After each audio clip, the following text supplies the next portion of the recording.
All right, we are live. What is up? What is up, y'all? W's in the chat. W's in the chat. What is up? KurtyFlo in the building. How is everybody? How are things?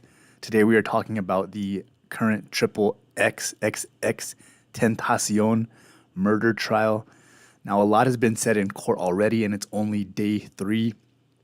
According to what one of the defense attorneys is trying to say, not necessarily trying to pin it on Drake, but definitely pointing the finger at Drake, if for lack of a better term.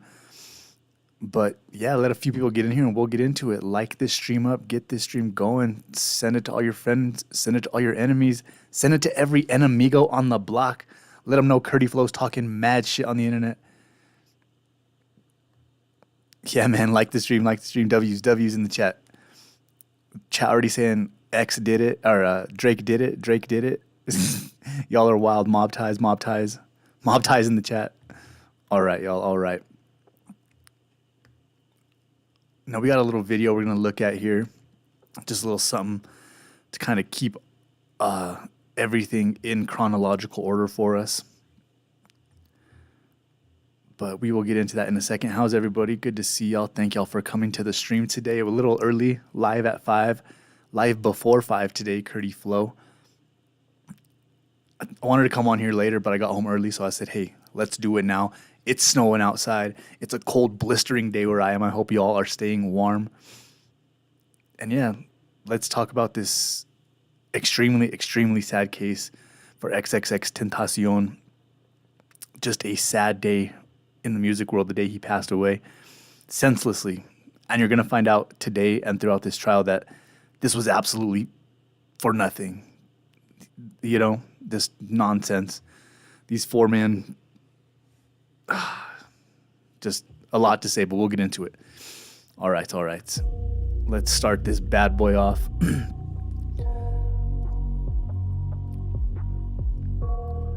All right, and what I found interesting about this was that this is a, check it out.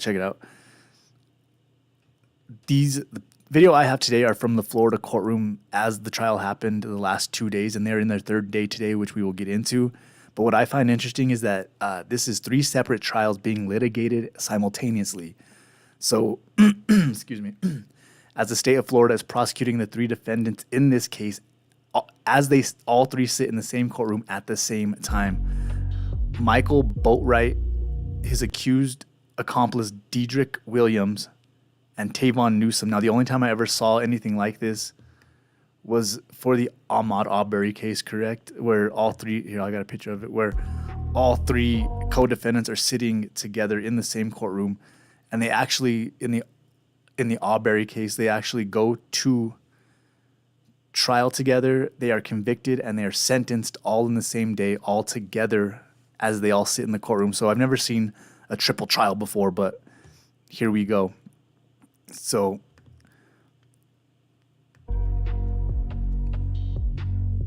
now check it out here. We're going to combine day 1 and day 2 into one stream, and then moving forward, each day will get its own individual KurtyFlo analysis. So make sure you are tapped in with us on both YouTube and Facebook so you never miss a stream. But we're going to combine day 1 and 2 because for the most part, day 1 was just tying up loose ends, going over technicalities, procedural issues, and prior objections to evidence that may have been outstanding. At least that was right up until lunch when the state of Florida presented its opening statements, which is where we come in with right here in this video. A tale as old as time, a myth perhaps that wearing blue in the courtroom is seen as a strategical psychological advantage because blue is seen as the quote-unquote good, hence the thin blue line, hence in superheroes it is the most predominant color to try and convey that they are in good light, right? They're in good standings, they are on the good side, the opposite of bad. And the state pulls no punches here, wearing the brightest blue outfits in all of Florida, looking like the Crips who stole Christmas, throwing psychological jabs before we even get started with the argument. Now, on the other hand, the defense lawyers look stressed out. They look like they're fighting an uphill battle. And in a lot of ways, the perpetrator's defense is grabbing at straws, anything to hold on to try to find a way for their clients to get out of this scenario, right? But the state's evidence is thicker than the district attorney, and their star witness, which we learned today, is actually one of the 4 boys who were in the car when the robbery and subsequent homicide took place. Robert Allen, aka the Rat, the 6'9", the Fed in the bed, Mr. Ratatouille Gunneroni in the flesh right here. We will hear his testimony in a few minutes, but before we jump into that, check it out. This is him right here. But before we jump into his testimony, I want to go over the Drake thing real quick. So one of the attorneys for the actual shooter in this case, the alleged shooter in this case, Michael Boatwright, his attorney is saying that Drake is the one going after them and all these things. So deflection at best, but a sad attempt, if you ask me. Because Drake is Drake, you know? Drake? Drake? The nigga that's hiding his kid from the world, but his world wouldn't hide from the kid? Drake? Yeah, that dude. And so this is what his attorney actually said in court. Let me see if I can play it real quick. His attorney had this to say about Drake. And do you think that for one moment, here today, days after the event, he's killed by 2 masked men, right? He came out on social media and said, guys, before he does, if anybody kills me, it's Drake. Do you think in that time span that they went and they addressed him, they talked to him? No. Do you No think way. Sitting here today, years later, any detective has ever asked, Drake or anybody like that? No, they never did that. All right. So allegedly Drake has never been questioned by the police over the XXXtentacion murder, but who knows for sure. And he has a case here. He has an argument, if nothing else, because they were beefing at one point. Drake had a lot to say and a lot of subliminal messages. You know, Drake, the artist, the ever-present punch thrower. So Drake had a lot to say, but the reason X was mad at Drake, and I found this out as this trial kind of progressed through day one, was because I guess when X was in jail for something, X did something, right? He called Drake and was like, Drake, I need your help, bro. Just, can you help me out? Get me out of here. At least come testify on my behalf so I can get out of here, you know? And Drake never showed up. Drake didn't go to court. Like, why would Drake go to court?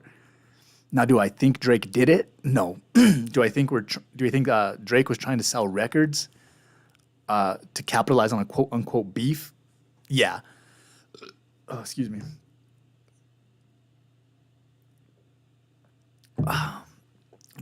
Do I think Aubrey Drake Graham Bell, the man who's hiding the world from his kid and the kid from the world, would put a hit out on X? I really don't. Drake is mob ties. He has a lot going on that he has to worry about anyway, with the Prince family jumping in every beef in Texas. So he wasn't worried about X.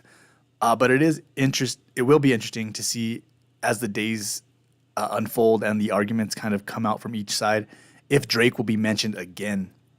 But that is to be seen still. Drake did have a lot to say. For instance, in this line right here, in a rocket and that bitch ain't got no tags, Louis bags in exchange for body bags, and what they robbed from X was indeed a Louis bag full of $50,000. So kind of a slight diss right there.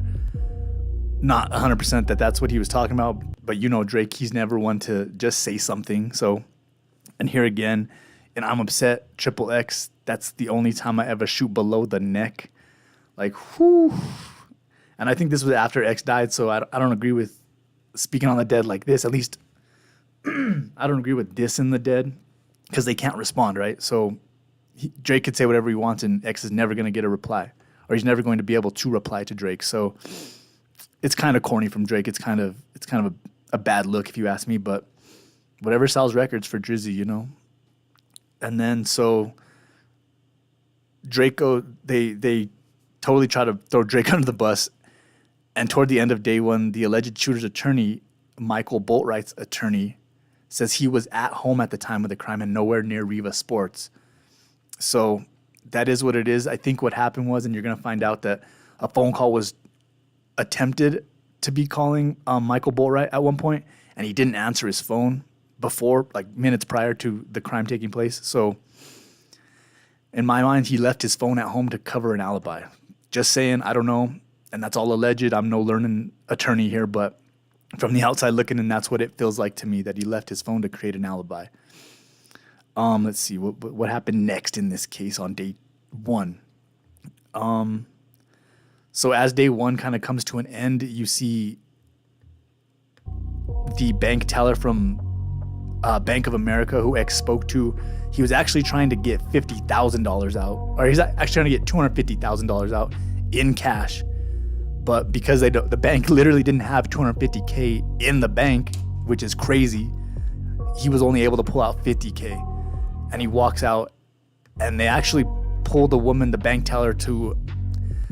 What I'm saying is they're pulling the bank teller in order to set the ground rules for the robbery case, right?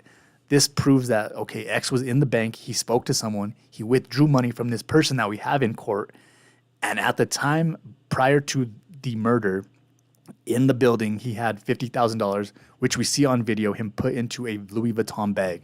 But as the crime takes place and the cops arrive, there is no bag there's no bag and there's no money.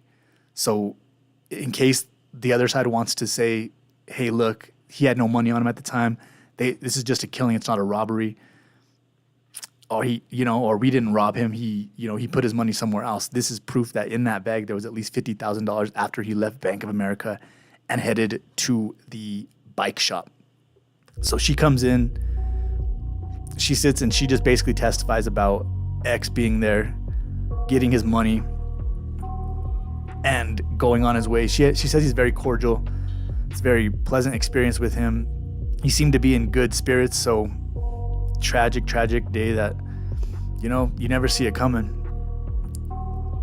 But when you're walking around with $50K on you and no security, even if your uncle's there with you, and your step uncle at that, you still should be vigilant. And you'll see in the film that his uncle's with him, and his uncle's right here.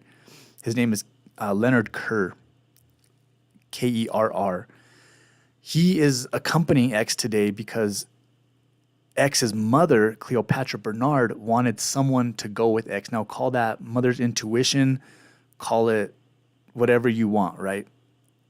She thought in her mind she needed someone to go with her son that day. In her mind, she says it was because he was about to buy a bike and someone needed to drive the car back home if X was going to drive the bike, right? But call it logic, call it mother's intuition. She just knew that someone needed to be with her son that day. And as XXXtentacion's step-uncle, who is literally the uncle of X's younger brother, so effectively X's step-uncle, right? He takes the stand and he says this. Driving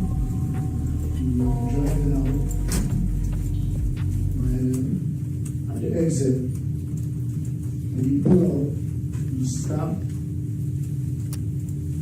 you look to the left, and look to the right.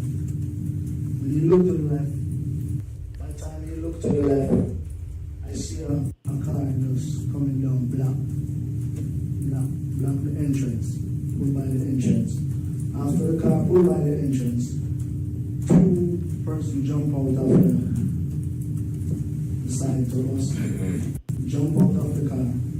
One go on Jahseh side, one come on the side that I am. What, if anything, did they have in their hands?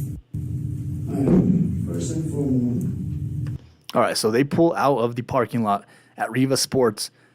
He looks left, he looks right. When he looks back, there's a black car blocking the entrance or exit. So in this case, you have to understand the makeup of the RIVA Sports parking lot. There is a entrance that is both in and out. You can go in and out from that one entrance. And there's also a separate entrance closer to the door to the entrance of the building that is only a in from the busy street outside of RIVA Sports. You can only come in. It's a one-way into the sport complex, if you want to call it that. You'll see it in a second, but there is only one way out of here, and it's bottlenecked to the back east side of the building. Caught on camera perfectly, but I understand the one way in, one way out because you have high-ticket items on property and you want to kind of control what happens going in and out, the flow of traffic. But just bad timing for everything. It seemed like in this, it just seemed. One of the guys taller than one. Okay? When they jump out of the car, I would say the shorter one go by Jahseh's side. The taller one was at the front. He was like in style. May. Okay. So you can stand up. The taller one pulled to the front. Go ahead. This is the car. Yeah. Driver's seat, passenger seat, front of the car. Go ahead and show us what you want to The do. taller one was like this. You don't come out the effing car. And he was like with a gun. You don't come out the effing car. The shorter one was at Jahseh's side.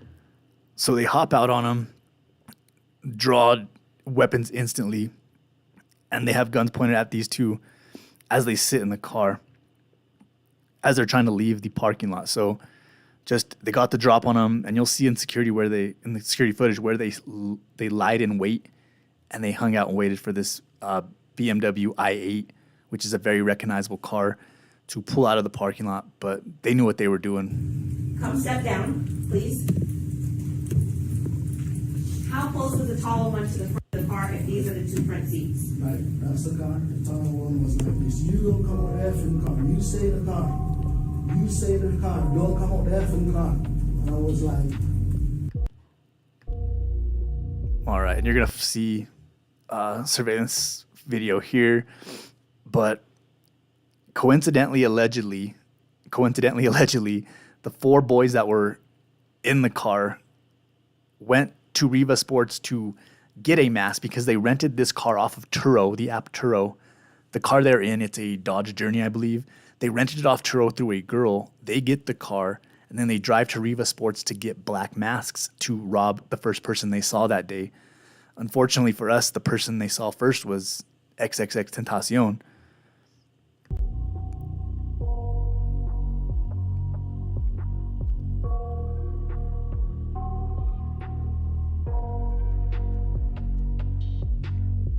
So they get the drop, and they're struggling with him. Uncle sees his opportunity. He gets the hell out of there, which, call it what you want. The uncle leaving X by himself probably had him terrified. But I don't know if you're the uncle of this boy that you're sitting next to, as just an uncle who looks after someone that maybe not even blood, but just has, little nephews, little cousins running around that you look after like they're your own. You don't leave that dude sitting there by himself with guns in his face. Like, fight or flight. This is the perfect example of the flight or fight reflex going off in people, right? On one end, you have X's uncle, Leonard Kerr, flying, getting out of Dodge, right? Getting out of the way of the guns, like flying away, fight or flight. He's flighting. He's flight. He's gone. He's on the first thing out. X, on the other hand, on the left hand of this screen, decides to fight for the bag, decides to fight for his necklace, decides to fight for his life. And in this scenario, we all know what happened.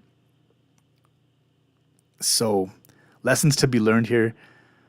But X had really nowhere to go. He could have threw that thing in reverse, but hindsight's 20/20, right? You throw that thing in reverse and you're gone out of the back end, or you gun it forward. But they got the drop on him so quick, he didn't even realize what was happening till there was two gunmen with guns in his face saying, "Don't move or we'll shoot." So there's only so much you can do. And we could say what we would have done in certain scenarios, but until you're really there and you're really going through it, you don't know how you're going to react. You don't know how the person next to you is going to react even. I'm sure X didn't expect his uncle to hop out and run for his life. So then he's probably sitting there like, well, it's just me. What do I got to do to get out of here? I got to fight. That's his first instinct. His first reflex was to fight back. Unfortunately, it just didn't work out.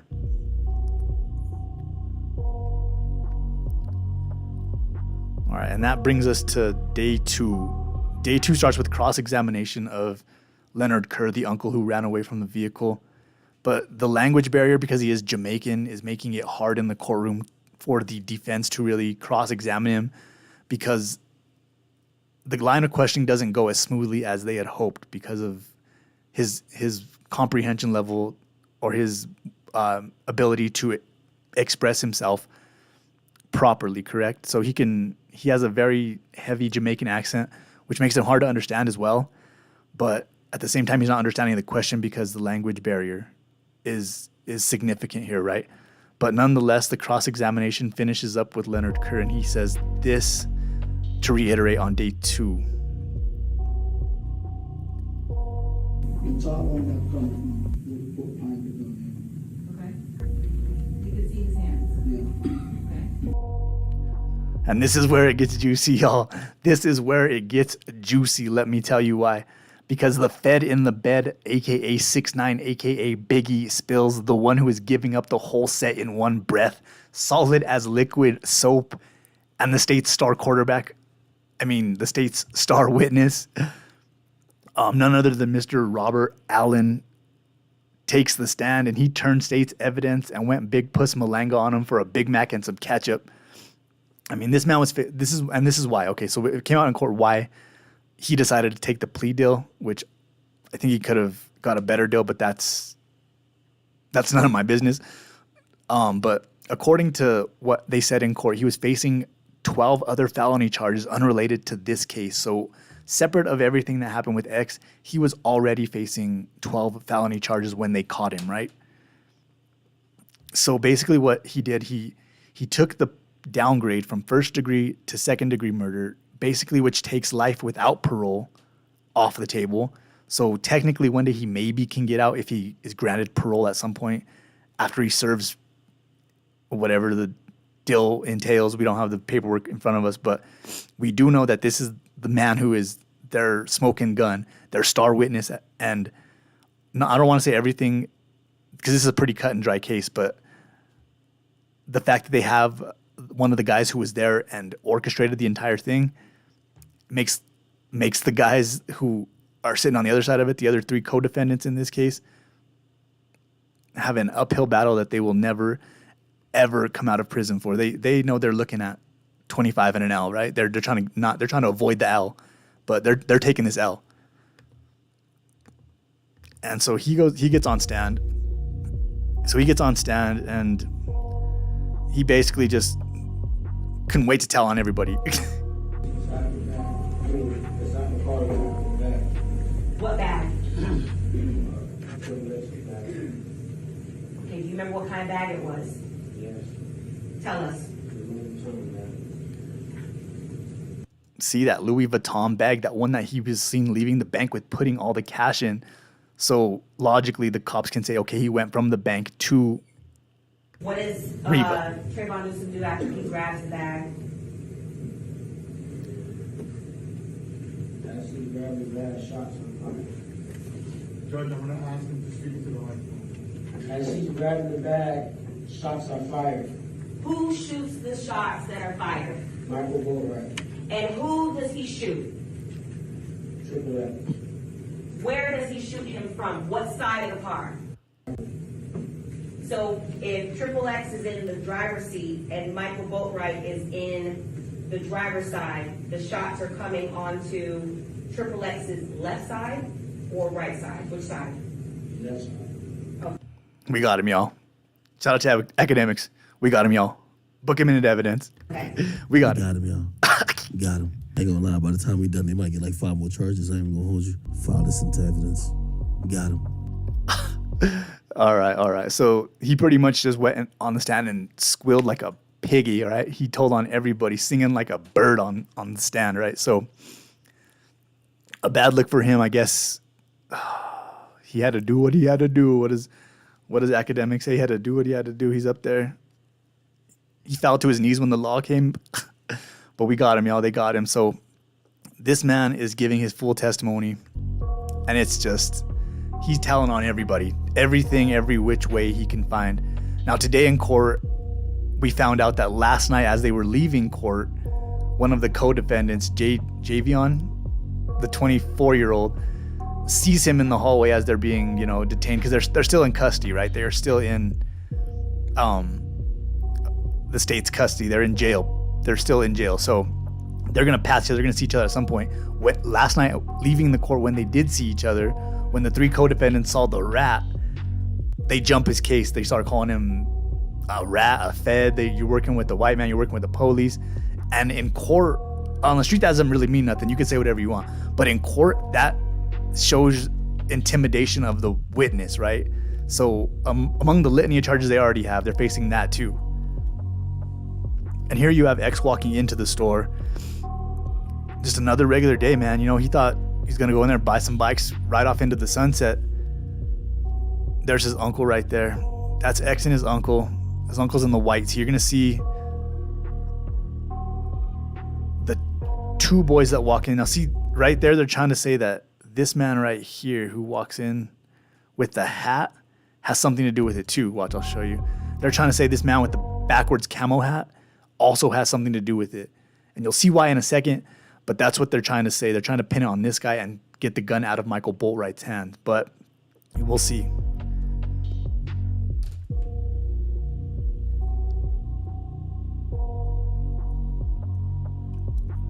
And after X pulls in, here comes that Dodge Journey, right? The black Dodge Journey, who they rented off Turo, and they park right next to X. We know X is over here on the left side of the screen, right? He's over here somewhere. Excuse me. He's parked over here in I-8. Now, in the time they're sitting here, they recognize I-8. They see XXXtentacion. So Dedrick gets on his phone, cross-references the I-8 with XXX and his IG, finds out that, okay, that's the car he drives, so it must be him. How about me and you, Robert Allen, the rat, Robert Allen and Dedrick, go in and make sure that's who it is, right? Let's go see if he's really in there. So they park, and they get out and they walk in together. And this all takes, from the time X gets to the shop to the time he's leaving the parking lot, 10, 11 minutes. And you'll see here, Dedrick walks across the parking lot under that blue tent and to the front of RIVA Motorsports. And here's what I'm talking about. You'll see Robert Allen stroll behind him. And here's what I'm talking about right here. So this is the outside entrance, not exit, only entrance from this busy street along this street right here. So this is a busier street. There is a one-way in, no way out right here. So you can come in, you cannot go out. X pulls out and around, comes down here, and probably, you'll see, he probably wanted to come out here, but he had to turn the other way because this is only an entrance, not an exit, which is unfortunate because he could have got out and left.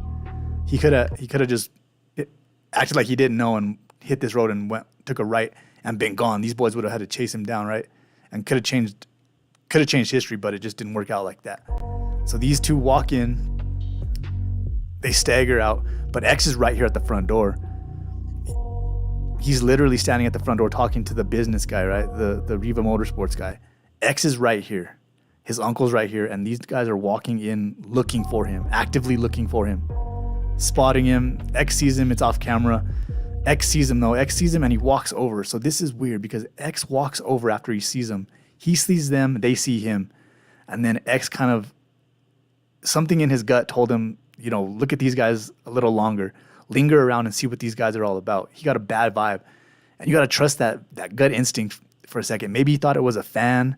Maybe he thought the guys knew him. But something in him told him, yo, keep an eye on these guys, right? And that's what he did. He followed. He didn't have to take a step out. He was already back there talking to this guy about buying this bike. He walks out and totally ignores this man over here, looking down at these two that just walked in, thinking, okay, something's off here, but I don't know what it is. Just a fan probably. Let's just let it go, right? So you'll see Dedrick walk in with Robert Allen. They'll file to the back of the store here. And in his testimony, he said, as they walk to the back of the store, Robert Allen says, they realize it's him. He gets on his phone and he tries to call Michael Boatwright, who is in the car, who was in that Dodge Journey outside. Tries to call him to confirm that, look, X is out there. But according to Robert Allen himself, Michael Boatwright does not answer his phone. He cannot get a hold of him after at least one attempt. And you'll see here, these guys were up to no good from the jump. Whether they set out that day to get X or get anybody, they were just on demon time out there, looking to do evil things. Look at the mask right here. Look at this mask. He buys this mask, and this mask is, you can say it's for bike riding, but come on, man. Come on, man. You're in the streets. What are you buying this mask for? I understand it's Florida. I'm from Colorado. We have these things, right? Oh, I missed it again. We have these things where, it's protection from the cold weather, the speed, the wind, hurting your face as you are driving a motorbike. We get it, but this is just on some demon time with these masks. Look at this mask right here. Full face, forehead to chin. And it's just, it has bad news written all over it, if you ask me. And see, this is where we see the guy again in the camo hat. Now, allegedly, they're trying to pin it on him that he was a co-conspirator as well, and that Michael Boatwright was nowhere to be found, according to Michael Boatwright's attorney. But they come in and he knows him. The camo hat knows Dedrick. They shake hands. But then Dedrick is like on some other time. He's like, all right, dude, whatever, get out of my face. I got stuff to do. Like, let me buy this, get out of my face, quit talking to me. But they continue to talk, and he's really chatting it up with him. And see, Dedrick is like, yeah, man, whatever. I'm just, whatever. Let me buy this and get out of my face, bro. Like, I ain't even really on that kind of time today. I'm on something else. I got a lot on my mind right now.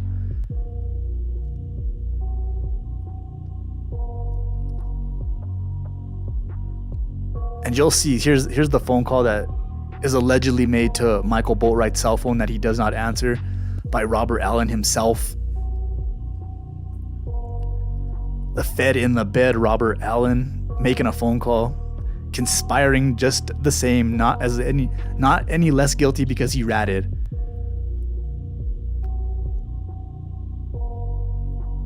At least in my eyes, he's just as guilty. He just needs a way out. He's trying to save his own life, which something a rat does, right? Crazy. And whoever this guy in the hat is follows them. He goes with them like he knows them. Like they had to have known each other either from the hood or they went to school together, something. They knew each other, right? And it's clear and evident because they're talking out, they're chatting the whole time. After he sees him, he's like, oh man, what's up? Like, let's walk out together. And at some point they get disconnected because I think Dedrick and Robert Allen wanted to lay back and see if X was still in the building. So they linger around right after this. They linger around and like, you'll see the guy in the camel hat goes by X already. And now these two come out, right? And X is right here. And these two are here. So they got separated at some point. They lingered around. We're keeping an eye on X to see where he was. And he was still looking at bikes over here. So he's still in the building. They know it. And they're confirming it on the way out. Now, allegedly on the way out, they didn't know he had a chain on when they walked in. But Dedrick sees it here at some point and tells Robert Allen, yo, he's got a chain on. This thing is a go. He's iced up. And he's in an I-8 with a big bag on him. Is go. And that's according to Robert Allen's testimony in court.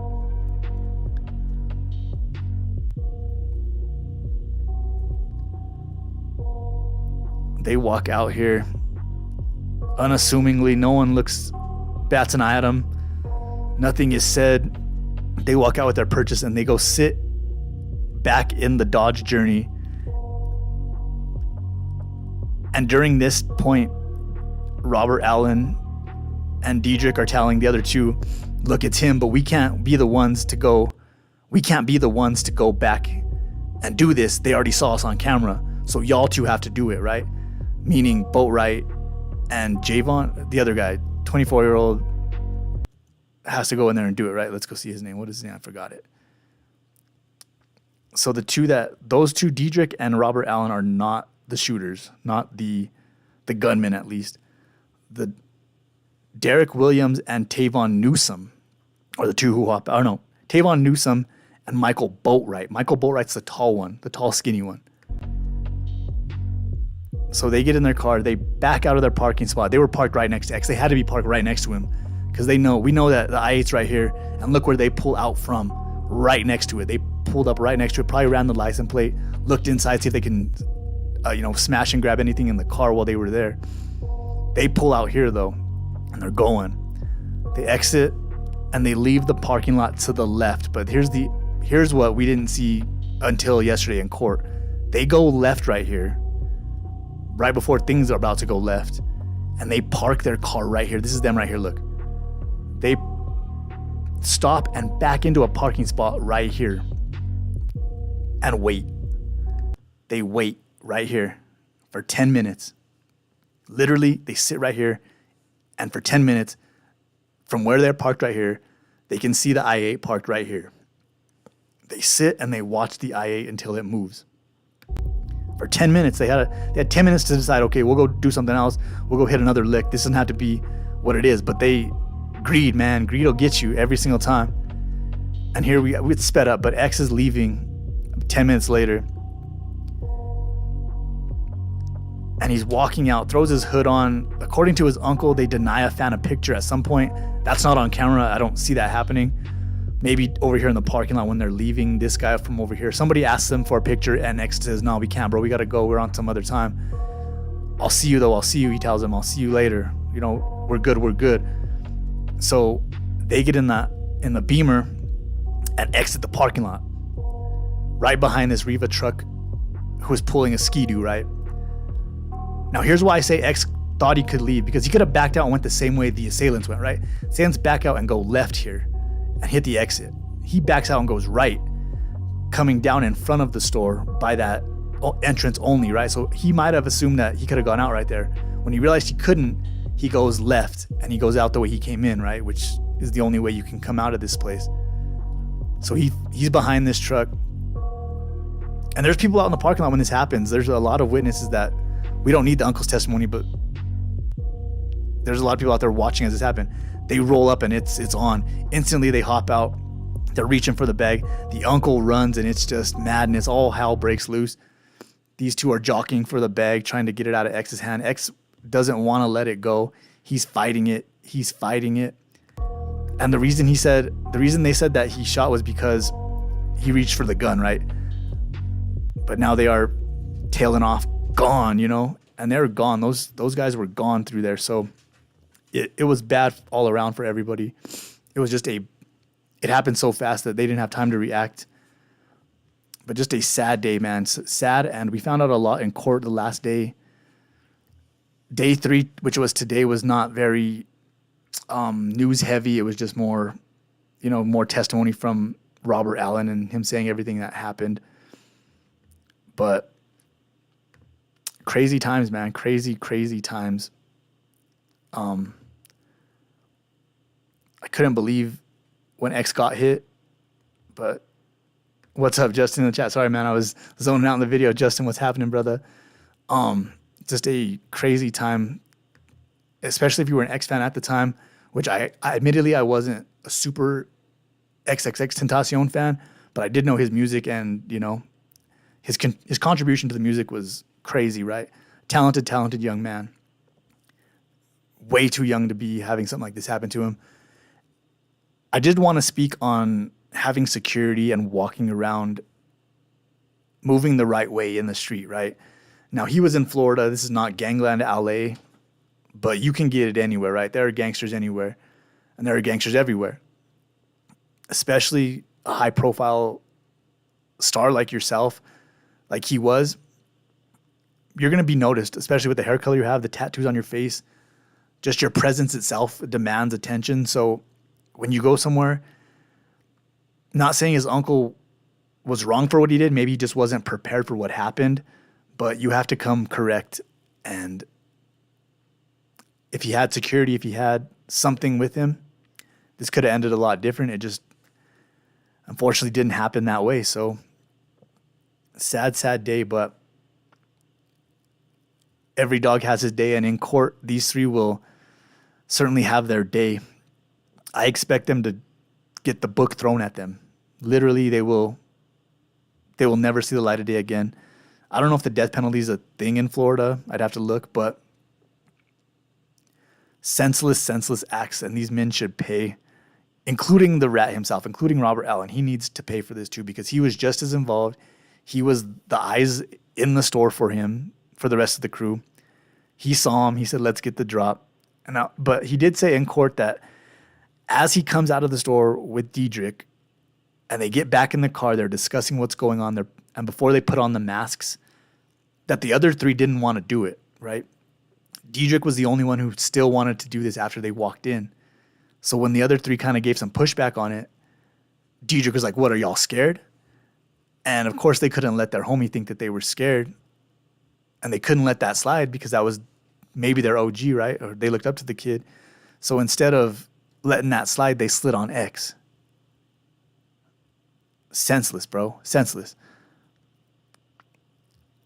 Absolutely senseless. It makes sense because the evidence is apparent and blatant, but it'll never make sense in my mind why you do this to someone, right? I understand hitting a lick, whatever, but to have to take him out like that, knowing who he was, right?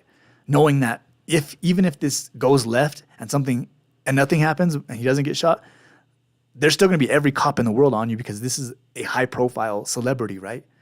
So you got to be logical. And these street dudes aren't that smart. They're street smart, but they're not logically smart, right? Had they thought about it for those 10 minutes while they're sitting across the street, they had realized, wait, this is a big celebrity. If we do this, even if we get the bag, the cops are going to be on us in a second. They're going to trace that bag.